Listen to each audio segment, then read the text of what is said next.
This is Andi Purewal for Boxing News. I'm joined by Frank Smith here in Monte Carlo. Frank, last interview of the night, it's about 1:30 a.m, so I don't want to keep you for too long as you text away there. So are you in trouble? Are you in trouble? Listen, I'm always in trouble, but I can text and talk. Right, Frank, let's get straight into it. Obviously, Joe Cordina retaining his IBF crown tonight. What did you make of his fight, his performance? Yeah, look, it was a much tougher fight than people expected. And firstly, I've said in every interview, sometimes you look at fight cards, we announced this show and people were, questioning the show, weren't sure about the quality of it, but that delivered from top to bottom, and sometimes you can do a show, you can put a show on where you think it's going to be the best show ever, and it doesn't always deliver. And we were always confident that these fights that we put on were going to be great fights, and it's great to see, an event like this where it does deliver for the fans. So great night from that standpoint, and good for the sport of boxing as well. Nights like this where people watch competitive fights are only going to grow the sport of boxing. So that was great to see. Much closer fight, Joe Cordina, than many people expected. Vazquez just kept coming, throughout the fight. And I think early on in the fight you could see the size difference. I think as maybe Joe tired later in the fight, he caught up with it. And it was a close fight. It was a very close fight. But now we got to move Joe on to those big fights he's been calling for. Why do you think it might have been like that for Joe tonight? Might have been boxing in front of a smaller crowd on the back of some huge nights in Cardiff, becoming world champion, that unbelievable knockout against Ngannou-Chisora. Could it have been the weight? If there was something that you could maybe put it down to? Look, I would sometimes say atmosphere, like boxing somewhere like here where it can be quiet, makes a difference. But actually, because they were back and forth the whole way through the fight, it wasn't really quiet in here. It wasn't, it was, and the whole way through the show as well. So I don't think it was the atmosphere, and he's boxed here before, so he knew what to expect. I think it was, you don't always have your best nights. It's a bit like, not comparing this to Fury, but not every night you're going to come out here and you're going to have the best possible performance. And, I'm sure he won't make any excuses. I'm sure he put everything into his training camp. So, I don't know, look. It was a closer fight than people expected. It was a great watch. Probably not what he would have wanted. Probably not what the training team would have wanted. But I think you have to now move on from here and, like I say, move into those bigger fights. Those bigger fights, what we can talk about now. What would you do those conversations begin? Which route would you like to see him go down? I think over the next couple of, straight into the next couple of days and over the next few weeks they play out. The names that have been spoken about, obviously O'Shaquie Foster, Navarrete, Lee Wood. Another one that I mentioned before was, Michael Conlan fights Jordan Gill. Maybe the winner, that's a great fight. But I think we got to focus on delivering those big fights. I'd love to see a unification. We obviously had O'Shaquie Foster and Rocky Hernandez in an amazing fight in Mexico the other week, round of the year. Great finish from O'Shaquie Foster. I'd love to see that fight, so let's see. We've got the work to do to deliver it.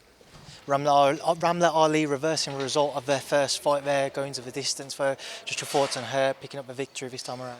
Yeah, look, all respect to Ramla because she went straight back in there, in a fight.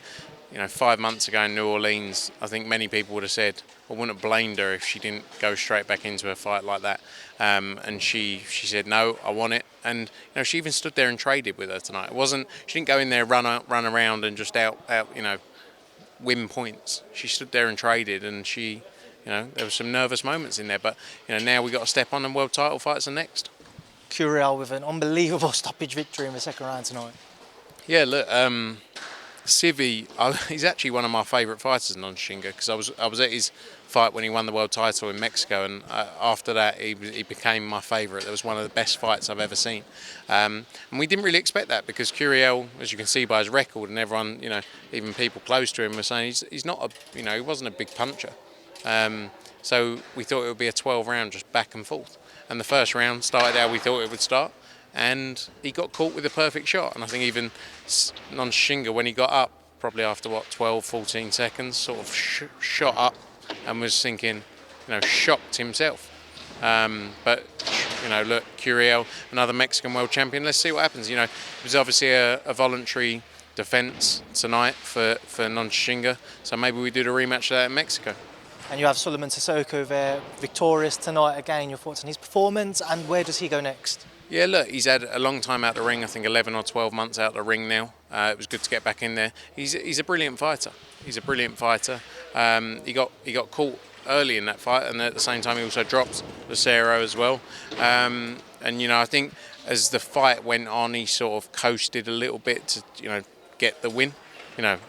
He probably didn't push to get a stoppage at all in there as the fight went on. But like I say, after a long time out of the ring, it's good to get him back in there, get a win, and then to focus on the big fights now at 147.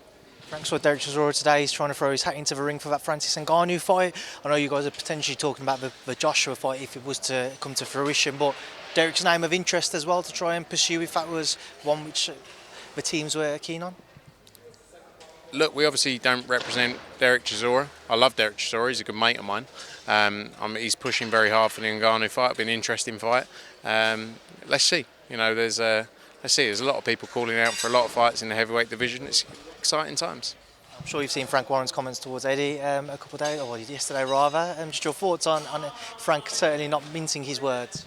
I'm a bit upset for my mate Eddie. To be honest, I think he really affected him today with Frank's words. But all fun and games, it all continues, Andy, and nothing's ever going to change. It's going to go on for years and years and years. It's all good fun, and we have to. I don't agree with it all, but we have to laugh. We all say things, don't we?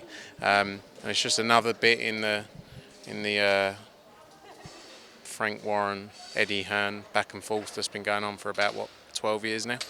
I don't think it's ever going to end. And just a final one, Frank, how did somebody wearing a full Stone Island tracksuit make it into a black suit and tie or tuxedo event? Who, Parsons? I don't know. Where were they? They snuck in around the back. They were sat with Joe's fans. So Joe told me he was a part of his team, but he never had a ticket, so I don't know how he's got in. I would have had a picture with him, to be honest. How do he look? Nice Stone Island number? I've seen worse. So. To be honest, the temperature I'm feeling right now, I think I might go and put a Stone Island pair of shorts on.